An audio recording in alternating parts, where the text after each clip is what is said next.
Hello दोस्तों, मैं हूं आपका दोस्त मोटिवेशनल विशाल। आज की कहानी का शीर्षक है बड़ा बनना है तो झुकना ही पड़ेगा।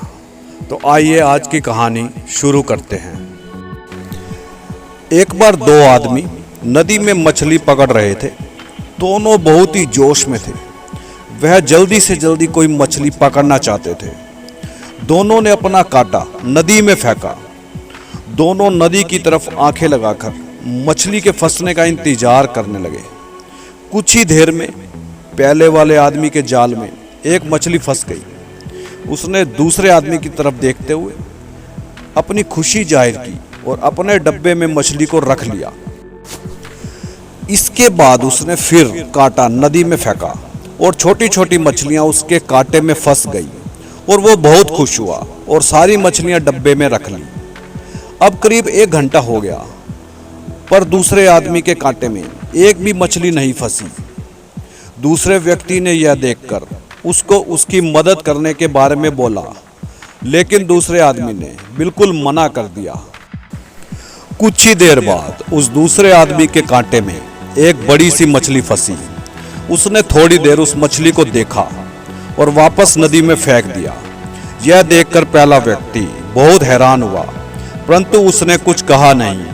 अब देखते ही देखते दूसरे व्यक्ति के कांटे में और भी कई तरह की बड़ी मछलियां फंसी, लेकिन वह बड़े ध्यान से मछलियों को देखता और नदी में फेंक देता। यह देखकर उस पहले वाले आदमी से रहा नहीं गया। उसने बोला, जब तुम्हारे कांटे में मछलियां फंस रही हैं तो तुम फेंक क्यों रहे हो?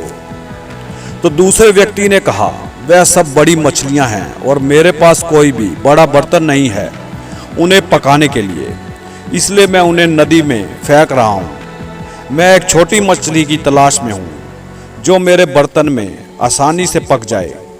उसका जवाब सुनकर दूसरा व्यक्ति हंसा और उसने सलाह दी कि दोस्त, अगर तुम्हारे पास बड़ा बर्तन नहीं है तो तुम मछली को काटकर भी पका सकते हो।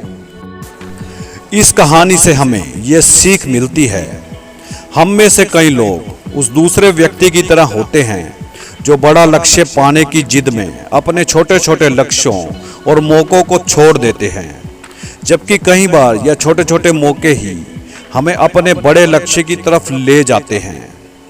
हमेशा याद रखो, सपने आपके हैं तो पूरे भी आपको ही करने पड़ेंगे, ना ही हालात और ना ही लोग आपके हिसाब से होंगे। कहानी अच्छी लगी हो तो वीडियो को लाइक कर देना और चैनल को सब्सक्राइब कर देना। धन्यवाद।